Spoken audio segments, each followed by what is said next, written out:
Hi guys, welcome back to another episode of the Sports Cards UK podcast. Now I'm extremely excited because this is my first ever feature on the podcast, my first ever interview, and it's with someone that I'm really keen to get on the podcast who actually has his own podcast as well. So I'm firstly going to introduce you to Bryan. What's up, now, guys? Bryan is 1/3 of the sports cards investors who are known as the Sunday League investors, which is a fantastic name. Played a bit of Sunday League football myself. Wasn't very good. Tried to get called up for Fulham, but it didn't happen, unfortunately. So just to introduce Bryan, so you have Bryan, Bob, and Luigi from the Sunday League investors. I believe you started around, I think, May time. And you went to college together, and now you work as engineers based in Florida. And I think Bob here or Bryan here, sorry, is a massive Fulham fan, and he supports England in all international competitions as well. I think I was lying about the last bit, but I think the rest was true. But have I missed anything there, Bryan? Is there anything that you can add? Daniel, first off, thank you, man. That was the best. That was the best opening line for anybody to host us on a podcast. So appreciate it. Thank you. I was wondering who is this great people you're to speak of. but no, yeah. My name's Bryan. We are the Sunday League's investors. We did start in May. I'm really impressed that you remember. And we do a lot of things with soccer cards. Our name is very unique. I think it's probably one of the funnier names that we didn't think it was going to stick, but I guess it's stuck. And yeah, I'm really happy to talk soccer, and I'm a huge Valencia fan. I do love English footballers, so don't get me wrong, but I'm a huge U.S. men's national team junkie. I just watched them yesterday, and I'm actually really excited about the future, so I'm really excited to be here. Thanks, Daniel. Yeah, absolutely. Yeah, I mean the U.S. national team is very, very exciting. You've got some exciting young players, so. Yeah, I think there's big things to come for the US international team as well as the England national team. Yes. At the moment, we might not be the best in the world, but maybe down the line we might be. You guys are one of the best. You guys are one of the best. Oh, you're too kind. You're too kind. I think you guys don't want to jinx it, but you guys are definitely one of the best right now. Yeah. Oh, thank you. It's nice to hear. I think over in England we take football so seriously that if we're not the best team in the world, then you're last. Well, maybe I'm just slightly cynical, and that's just me. Okay, so I was hoping to ask you a couple of questions. Yeah, absolutely. Being a fellow sports cards investor, so obviously, as you would have heard by the name, the Sunday League investors, Bryan, Bob, and Luigi do focus predominantly on soccer card investing. Is it wholly soccer card investing? Am I right in saying that? Oh, that's a good question. Majority right now is soccer. When we first started, it was actually more basketball. It was actually a lot heavy into basketball. We're still heavy into basketball, but soccer is basically what we grew up playing, love to watch, play the video games as well. So now we're literally almost all soccer now. Do you know what? That's the exact same as me. I started, and funny enough, like football is my favourite sport, but I actually did start in basketball as well. I feel like the sports cards hobby did boom around sort of March time, and it did start with basketball, and I think a lot of people just jumped straight into basketball, and then when I feel like soccer just came just a couple of months, if so, after that. Yeah. And apologies for the guys that do like basketball on my channel because I'm heavy into football and soccer at the moment. It's just the way things go, I guess. I was saying we could talk basketball too, but I haven't really been watching too much because I'm an Orlando Magic fan, and we suck. Okay. We suck, yeah. Well, I mean, you've got a good opportunity to make some draft picks, so. Yeah, we're so into like getting the 8th seed. Like we're so into let's get the last spot of the playoffs, so we're not a lottery team. So we're kind of in a predicament where we're not in like the best spot to pick talent up. Yeah. But it is what it is. Yeah. I've got a couple of questions here that I wanted to ask you. Yes. I wanted to kind of keep this as much as a conversation as possible, but there is kind of like, I suppose, just as a fan of your channel, a couple of things that I wanted to know myself. But we're fans of you, man. Oh my God. Like, what is this? I suppose the first thing is, I haven't really ordered these, but I think so me and you we kind of had a chat previously. We've spoken before. Mm-hmm. And we kind of did like we sort of shared some of the mail day pickups that we picked up. Right. And so Bryan and I were talking about, we sort of opening mail and talking about different cars that we picked up and stuff. And I recently purchased the wrong Rossi. Oh, so that's right. I was looking, and I think I mentioned this in a mail day because I ended up picking up the right one.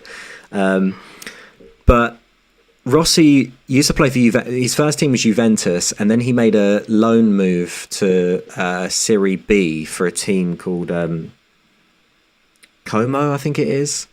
I can't remember the team's name, but he played for a Serie B team on loan from Juventus.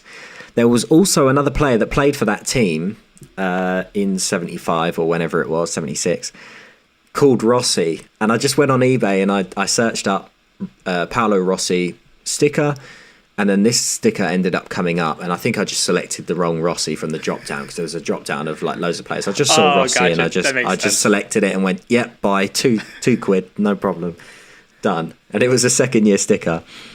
To make matters worse, it's a second year sticker. It's a second year sticker, so it's not even a first year. I mean, I don't think I could afford the first year at the time, and the second year was so cheap. It was cheap because it was the wrong player, but right. But yeah, I think it kind of goes as a lesson as to look into things that you're buying before you buy them. Right. So I suppose my question for you is, what mistakes have you made when investing in sports cars, if any? As I think we spoke about one during that conversation. So I suppose for the podcast, I kind of wanted to discuss that point that you made. Wow. There's a lot of mistakes that we've made, and it's like an endless amount. I guess the precursor is, if you're not making mistakes, it means that you're not really learning from your mistakes, and that's not how you grow. And we pride ourselves as that's why we call ourselves Sunday League investors, actually. Like, we're not perfect, that's why we're in Sunday League, and that's how we grow. But yeah, dude, I mean, there's been a lot of mistakes. I think one of the biggest mistakes that we talked about on our video, on our mail day, was like knowing who your rookies are, right? And knowing what type of player you're going to be buying. Research which rookies. I mean, we were huge into David Beckham. Yeah. We love David Beckham, and one of the first cards that we bought was his 1995 quote unquote Raven PSA 10 David Beckham card. And as you know, I know, Daniel, you have a video of it. You have on your YouTube that you talked about. It's not really a 1995 card. It's not an actual true rookie. And we had no idea. We made that mistake. We bought it for like $400. But on top of that, we didn't even realize the seller also threw in a 1996 Hasbro David Beckham card as well, a PSA 9. Even though we still made money on the deal, that's one of the mistakes that we made, is that not doing our research, not knowing which rookies is in the set. And I think and that happens to a lot of, I think that's what scares a lot of people into soccer cards and stickers.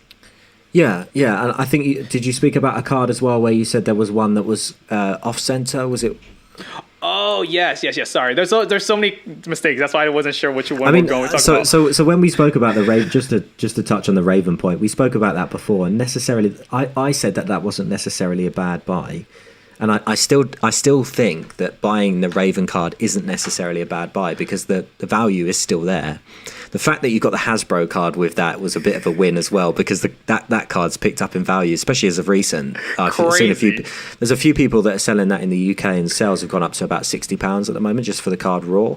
Yeah. So in a PSA 9, you can imagine that from, I think it's 95 as well. No, it's 96, which is 96. Yeah, it's 96. I actually have it here. It fits alongside I think the only there you go. The only card that is a 95, I think, is the LCD publishing card. Yeah, there's a magazine one as well, I believe, like a Match magazine that I saw. Oh, there's the Match magazine sticker as well, I think. Yeah. Or card. Yeah. So there's one there, you're right. But the other mistake that you reminded me of, that was it. The other mistake we did was that, when the whole entire legend boom, knowing how PSA grades, how BGS grades is very important. Like, one of the mistakes that we made was that just because it had the number does not mean that it is just that's the end grade. So you have to look out for qualifiers. So what we did was we bought a Cristiano Ronaldo Mega Cracks 2002 sticker, his rookie sticker, PSA 9 for $400. All right, $400. And you guys are probably thinking, man, what a wizard. And I remember to this day, we're sitting there saying there was another one. There was a BGS 9.5. Same seller. So listing it for $800, right? And, usually, BGS 9 for $800. And you're just like, man, is this guy an idiot? Like, what is this? Like, I bought the sticker. I told Bob, I'm like, bro, we just scammed this dude. Like, we just took his lunch money, and then we got the card back. And I remember to this day, it was a quotation marks. It was PSA 9 OC. So it's a qualifier. So it means it was off-centered. So that means it takes 2 grades down. So technically a PSA 9 with a qualifier means it's a PSA 7. So we had no idea until we started looking it up. And that was one of the biggest lessons we learned, which is really funny. I mean, it was still a good deal, but it was just like, we could have got the BGS 9, which we should have. Yeah, and I think the reason that I brought that up, and it's not to, I promise you, it's not to ridicule you or anything, is I had no idea that was a thing until we spoke about it. Are you serious? No, genuinely, I had no idea that was a thing. I had no idea there was an OC variant. Yes. And maybe that's just me being naive, and I hadn't looked into cards as that, or I hadn't seen any on the market. Good. Potentially it's maybe me being in the UK, and there aren't that many cards available, sports cards available in eBay at the moment, in graded cards from UK sellers or European sellers. But yeah, I mean, it's things like that you've got no idea about until you kind of fall into them firsthand, or someone tells you about them. So yeah, I thought that was a really good. I thought that's a really good thing to share on the podcast anyway. Yeah, absolutely. But I've got some lighter questions anyway. I don't really know why I started on that one. That was a bit that was a bit of a downer to start guys, on, maybe. Don't be like me. Yeah. This is Bryan. Don't be like Bryan. Yeah, basically. This is what not to do. No, I'm only joking. So I suppose to go on a kind of a lighter note, I've seen some of the cards that Bryan has bought, and well, you, Bob, and Luigi have a fantastic collection of football cards, sports cards.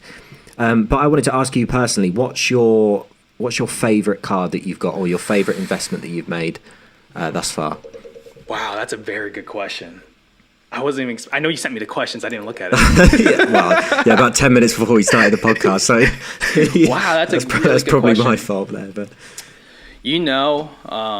I think anybody would. I would say the typical answer I would say is like one of the biggest cards that I bought when I first got into the game, and I said, hey, I think I should get serious into soccer cards. Has to be one of my Messi Mega Cracks 2004 number 71 BIS. I actually it's not a flex. It's just like I have a few, but the first one that I bought was I will never forget it. It was during like Labor Day. There's a Labor Day weekend. And I just started into cards, and I remember hearing Gary Vaynerchuk saying Lionel Messi and Cristiano Ronaldo is completely underpriced. And I'll never forget seeing that the BGS 9 was there for $1,000. And I remember saying, that's a lot of money for a soccer card that no one gives a damn about. And I remember buying it, and I'll never forget this point, because me and Bob invested together, right? Yeah. And I said, hey, Bob, do you want to go half and half on me with this? I feel like this is a good deal. And he was like, no, man, it's all you, because he was a complete seller.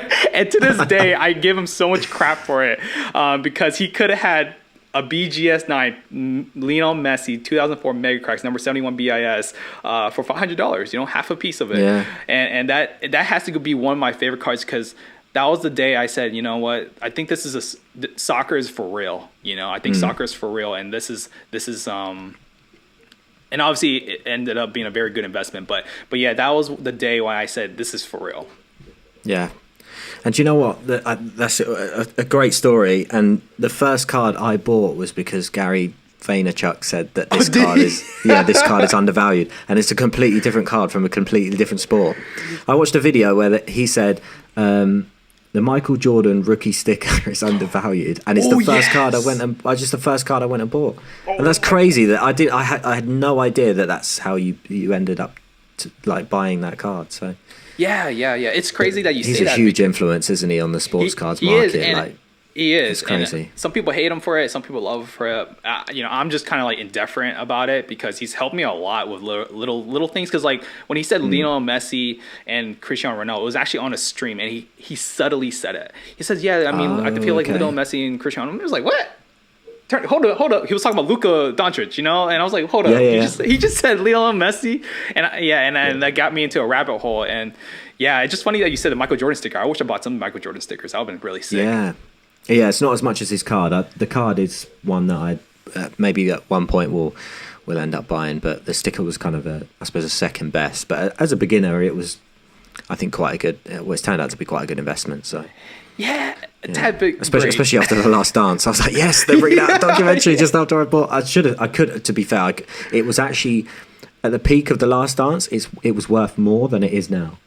Oh wow! So I mean, there's always peaks it kind and of valleys, does show that. So. Different thing like documentaries and stuff can hype things up so much that they're actually the just price of things explodes. So yeah, it's insane. It's a shame Messi's already had a movie and Ronaldo, I suppose, haven't they? They've both had their own things that they've done, movies that have come out. Right. So I've asked you, obviously, what was your favourite card? This might be a difficult question, but if you could have, and if there is one, if you could have any card that exists that you don't already have in your collection, what would that card be? No matter the price. I actually do have a lot of cards I want that I can't have right now. but I think a lot of people would say a Pele 1958. That's like the holy grail. Like that'll be amazing. But it's more like I would want it because it's a good investment. I'll be real with you. It's not more like, oh, I love the look of it. It's just more like I know I can make a lot of money with it. Yeah. But if you're asking me from just value standpoint and just like kind of giving value to your audience that they could really one day look into, it has to be. There's actually two. I'm going to cheat. The first one is definitely the 2014 Messi matchup with Cristiano Ronaldo, PSA 10 silver. That's something I want so bad because the PSA 10. There's only I think is that a prism? Yes, the prism. Yeah, yes. the prism. Okay, yeah. The insert, and that's something I really want because I can't find a PSA 10. It's like there's only like one or two that's available on the pop report, which is insane. All of it's like PSA 9s and lower. The other one is anything Color Blast because I love Color Blast. It's just that they're just so expensive I can't afford it. yeah. And they're such great looking cards with it's kind of got a slash down the middle and the two players. And they've done a few of them as well. I think Luigi picked one up in one of your videos. Was it a Buffon one he picked up or? I don't think he got a Color Blast. He wasn't. Maybe it wasn't a Color Blast, but it was two Kaboom, players maybe. featured on one card. Oh, the matchup cards. The matchup, it was one of the matchup ones. Yeah, it might have been a Buffon, cards. but it might have been a Perlo. I can't remember which one it was. No, it was Buffon and Casillas. That was it, yeah. Buffon and Casillas, yeah. How about you, Daniel? Ooh, I would say the 1981 Larry Bird rookie in a PSA 10. Wow. Only because I've barely seen any on eBay, and the ones that I've seen are battered. And I've seen a picture of the one in the PSA 10, and I just think that would be. I would say that for basketball would be my go-to. I love Larry Bird. I think he was one of the best players of all time. If Michael Jordan didn't exist. No. Or LeBron, or Kobe, or a few players, but I think he's probably he's in my top 5 anyway.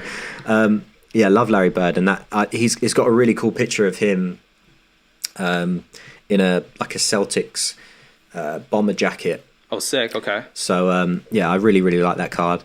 I may own that card one day, but not in a PSA 10, just because I don't know how many there are, but they don't pop up often. And for football, I would go with the George Best rookie. Yes, that would be. Which is, I don't know if it's the famous footballers, but it's kind of like a cigarette card. Yeah. And I tweeted about it recently and said, me, LDN cards, and the football stock were talking about it after I tweeted it. I think that both of them, I think LDN cards had his eye on it as well, and I think he got outbidded. And it went for, when I tweeted it went for about $350. And then one sold recently, I think it was this week, for $800. And when it was $350, that was maybe last month, as soon as last month. Yo, Georgia Best is So so that underrated. card is like doubled, or more than doubled in like just a couple of weeks. Like it was just insane. And the fact I could have picked that card up and didn't, I kind of regret it. But there'll be other opportunities, won't there? And There's always opportunities. there's other stuff to spend money on, I suppose. But I feel like sometimes, and this is kind of a bit of advice, sometimes just making that one investment on one card is actually sometimes better than making 20 investments on 100%. on different cards. And there's other times that the 20 investments are gonna be beneficial. But I feel like sometimes when you look at something that's 300 quid and then go, or $300 or whichever, and go, wow, that's really expensive. But then in that week, you could spend money on 20 different things individually and spend £300 without even realizing that you spent £300, and then looking at and then seeing, oh my god, I just spent £300. Sometimes you're just like, well, I actually could have afforded that card. I've just spent those on. So sometimes, like, if there's a card that you want and it's within your budget, and sometimes it's just better to just maybe stop the spending for the rest of the month and then just go for that card that you really want. Because I kind of regret that now, but easier said than done, man. Isn't it? I suppose when I sell the 20 cards that I did spend that money on, then maybe I could buy it in the future. Right. But I don't like the fact I don't like the fact the card recently sold for 800. That's kind of a bummer. But there you go. And then following that question, and this is and I appreciate you answering that as well, because the first answer was absolutely perfect, and then you kind of spun the question on its head for the viewers as well. That was really, really good. So you've told me a card that exists that you would love to have in your collection. Is there a card that doesn't exist that you'd love to have in your collection? Oh. And if so, what? And it's a really hard question, because you actually have to think about something that doesn't exist. Yeah, I've thought about this though. You know, have you? This is a fantastic question. Then well done, Dan. We just talked. You know, we talk about this like we just randomly just off the dome, like, oh, that'd be cool if they made something like that. I think really, I know it's such a basic answer. I want to see a dual auto Messi, Cristiano Ronaldo, like that. Yeah. I'm dying for them. Or another one I would love to see is kind of like cross sports, where like you could have like there's an athlete, you know, there's a tight end for Philadelphia Eagles, I think, and there's a women's soccer player, Ertz, for U.S. women's national team. That'd be cool to have like a husband-wife dual auto. That'd be sick. To kind of cool for that'd be something that I was thinking about, something like that. That's something I thought about. Or I think another one is, I was gonna say Mosaic, but now Mosaic's coming out soon. But yeah, I think it has to be the dual auto, dual patch. You know, Messi, Cristiano Ronaldo, like that has to happen before I die. Yeah, I think throw in Pele in that, and it would be like go. That would be like the most insane card ever. I think like a Pele rookie patch auto would be the coolest thing. I don't know if that might. I don't know. That might even exist, but I just thought that would be. Can you imagine? Insane. I wonder what the price of that would be. I wonder, like, because they in recent products, they kind of the more expensive ones, they do kind of do these kind of lottery ticket items. I know in the Euro Select they did the David Beckham. I think there was a David Beckham auto or a David Beckham patch card that you could get in there. Okay. I wonder if one day they just get a hold of like game worn Pele jersey or something. He just manages to give Panini or Topps one of his game worn jerseys or shorts or something, and then they just make a RPA out of Pele. That would just be insane. Yeah. Like obviously an on-card auto would be really, really insane. That like just a dual auto with like players that you love. I know Leaf kind of does something like that, but I don't know how legitimate. I know they're legitimate, but like I don't know how serious it is. But yeah, I think it would be cool to see Panini or Topps to produce something like that. Or even like a Color Blast, like I said, let's just talk about it again. Color Blast, Messi, that'd be sick. Like I would love to see something like that, man. Oh my, I would die for that, actually. No, that would be insane. So a couple of other stuff. We spoke about mega cracks very briefly. We did speak about it off there. well, I suppose as including mega cracks, is there any future sets that you're looking out for? One, in terms of investing in cards, in terms of buying singles, and then two, are there any boxes that you may think about buying and maybe breaking, either as the personal or on the channel? Or... Okay. Yeah, that's a good question. I think the one that I'm really excited about, obviously the Mega Cracks that's coming up with the updated editions with all these exciting La Liga rookies is something. Yep. And the Immaculates that just that it just released kind of like a little bit of a short, like checklist. Mm-hmm. I believe it's going to be the first auto for David Beckham. That's entirely exciting. Like, I mean, that's something I was just like blown away with. And then there's João Felix, Immaculate. That's the set that I might be splurging on. When I break it, maybe not, because I can't do this to myself. You probably would, Daniel. I know that. Oh, I don't know. It's a super high end set, Immaculate. YouTube might have to start paying me if I can afford Immaculate. But don't get me wrong. Like they released the Immaculate before. With the purple box, and that set was just unbelievable. Like some of the cards in that set were really, really cool. Like the metal cards that they released were really, really cool as well. Yeah, impeccable. Or was that Impeccable? That might have been Impeccable. Yeah, they haven't done Immaculate that, but the Impeccable set was kind of close to in terms of price range. But how much? Do you know how much the Immaculate? It's gonna be a lot of money. It's a lot, yeah. That's all I know. Yeah, I think it will be 700 plus, maybe. And for as sets to break, I would say, like, that's readily available. I think Panini Chronicles is really a set that's so, like, I know it's so undervalued. I mean, you look at all those rookies that's in there, you get so much bang for a buck. It just doesn't make sense to not break. You know, for $400, it's still such a great value, in my opinion. Like, and then obviously, I think that the Topps Chrome Champions League will be pretty cool to see. Finally, I know they keep pushing it back, but we'll see that. But what about you, Daniel? For me, I would say I'd second Panini Chronicles. I think I spent a fair amount on cello packs on Panini Chronicles already. But do you know what the one thing I like about Panini Chronicles is that you can buy a cello pack and then you can more than double your money with the cards. Whereas there's other I feel like there's baseball cards where you open up baseball cards for the hobby, and then either there's a card kind of where you potentially break even, or you just end up throwing the money down the pan with certain sets, not with all sets. Yeah. But I just feel like with Panini Chronicles, it's just one of those really good sets where.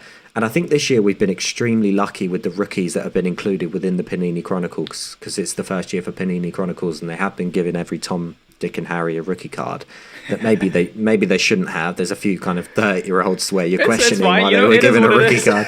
We'll give them pass this year. Yeah, but there's so. I mean, you've got Ansu Fati, you've got Kubo, Rodrigo, you've got Greenwood. There's so many like Premier League. There's Syria. There's like Tonali.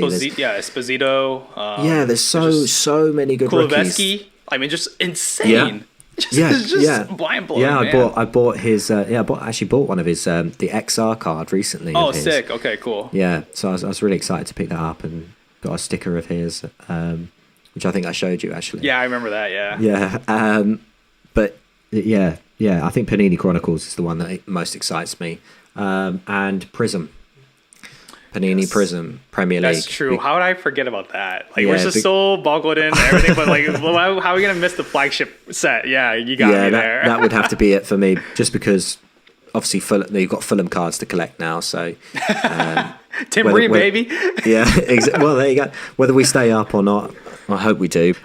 So a couple of questions just before I let you go. Obviously, I don't want to keep you for too long, and I think we're going to do a video on your channel as well, which I'm really excited to film. But being from the US, so I mean, I might make a bit of an assumption here, but when buying cards from the UK, I have to buy from, well, in my experience, I've bought from all over the globe. I've bought from England, all over Europe, Australia, the US. I wanted to ask you, how do you find buying cards in the US, and specifically, have you ever bought any cards from outside of the US? Gotcha. So are we talking about singles? Or are we talking about packs and stuff like that? Well, I suppose both really, but Okay, we'll talk all about it. Okay. Yeah. All right. Yeah. Okay, so the first thing is, we definitely have ordered from outside the country before, plenty of times. I'm still waiting for some like that's been out there for like months. I don't know. We'll see. We'll see if it ever comes. But that's the risk you take when you order from out of the country. But when I think the biggest thing is a lot of times people look at the U.S. and yes, we are kind of spoiled. We're like, hey, we get opportunities to buy like releases and everything like that, because I know people in UK don't get to buy some releases, right, Daniel? Yeah, that's spot on. Yeah, that's which is tough, which is real tough. I know Panini and Topps are going to try to fix that. Even then, though, it's actually still really hard to get products in the US because of the demand for soccer, which is super ironic because people don't think the US is very into soccer.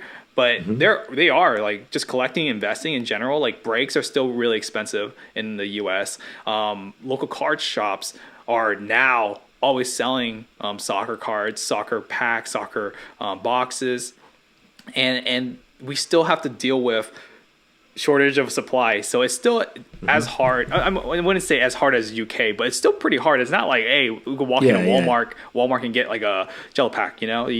Those things people buy them and just flip them. There's a huge flipping culture, which is good. I think for people that want to make money. I'm not complaining about it, but yeah. So that's something that it's not as easy. But the idea is, if you are in the U.S., you want to make the connections with the local card shops where they could like you and maybe help you, sell some pre-sales to you. But yeah, I know in the U.K. and people outside the U.S. it's a little tough. Yeah. Yeah. So have you bought cards ever from the UK before, or? Yeah, plenty of times actually. Yeah, plenty of times. Oh, wow. And I mean, there's good sellers, bad sellers. yeah. No, I can imagine. Yeah. No, it's just it's just really interesting to hear. I mean, it's really? It's good that you can. It's good that you can source cards from all over the world. I mean, we were talking about. Panini Mega Cracks is very difficult to buy in the UK, and you have to buy it directly from Spain. So if you don't know someone in Spain, then it's going to be very difficult for cards to come to you. You would have to genuinely have a friend or a friend in Spain that would ship those cards to you, which I was very, very lucky to have, which obviously I'll have a video on soon. But can't wait. We briefly spoke about how cool it is that this hobby has brought people from. Just look at us. We're 5 hours behind each other. Like this is. I'm still trying to get used to all it over though. the world talking to each other. So yeah, it's fantastic, really. Yeah, I'm still getting used to the time because like I keep asking you, hey, is this the same time? Because like I don't know, we have like American ignorance over here. No, I'm the same. I mean, I suppose with America, you've got different timelines all over America. So yeah. I'll be honest, I don't know all of them. So yeah, no. Yeah, you don't want to. Yeah. So I suppose that's quite a nice note to end it on, really, in terms of just being able to embrace the fact that you can speak to people all over the world, and loads of people can be friends and this kind of hobby has brought everyone together, which is I think is really, really nice. So there we go. So thank you very much, Bryan, first of all, for joining me on the podcast. Absolutely. You've been a fantastic first guest of the podcast. I'm honored, man. Yeah, I'm very, very happy to have you on here. It's been a long time coming, I think, definitely. And we will be doing a video on Bryan's channel as well. So make sure to subscribe to the Sunday League Investors. Did you want to, I suppose, drop a couple of your social medias and plug a little bit if you like? Yeah, absolutely. Like I said, Daniel, thank you so much for having us on. It means the world. You're one of the first people to just help welcome us and just give us the plug and everything like that. Just put us out there, and that meant a lot. You had no idea, because I know starting as a content creator, it kind of seems like there's so much people you're you're dealing with. Like you're not enough eyes on your own content, but you're one of the first people that say, "Hey, man, keep up the good work," and that meant the world to us, man. So thank you so much. But yeah, where you can find us on YouTube. We do a lot of like vlog style, and sometimes we do some tutorials on soccer cards. On our Instagram, you see more like cool little graphics that we put out there to help you guys try to figure out what to do in the soccer card market. And we also have a TikTok. Our TikTok game ain't as good as Daniel, I'll tell you that. Or I mean, our YouTube game ain't as good as Daniel, but we're trying to catch up. No, I disagree. But yeah, with that, thank you so much for having us on. Just you guys always DM us. We always respond back, haters and to non-haters. We talk to all of y'all. Yeah, and you touched on the vlog style episodes. Like, I mean, that is it's not the best thing about your video. Everything's the best thing about your video, but I mean, they generally are really, really good. The way they do, you kind of put a sort of a modern spin on it, and they are a fantastic channel, and I would really highly recommend you check them out on all socials, including their YouTube channel. So thank you very much for listening to this joint podcast. I hope you did enjoy it. Don't forget to subscribe on iTunes, Spotify, and here on YouTube as well. Drop a big like on the video if you did enjoy it, and I'll see you on the next one. Thanks very much.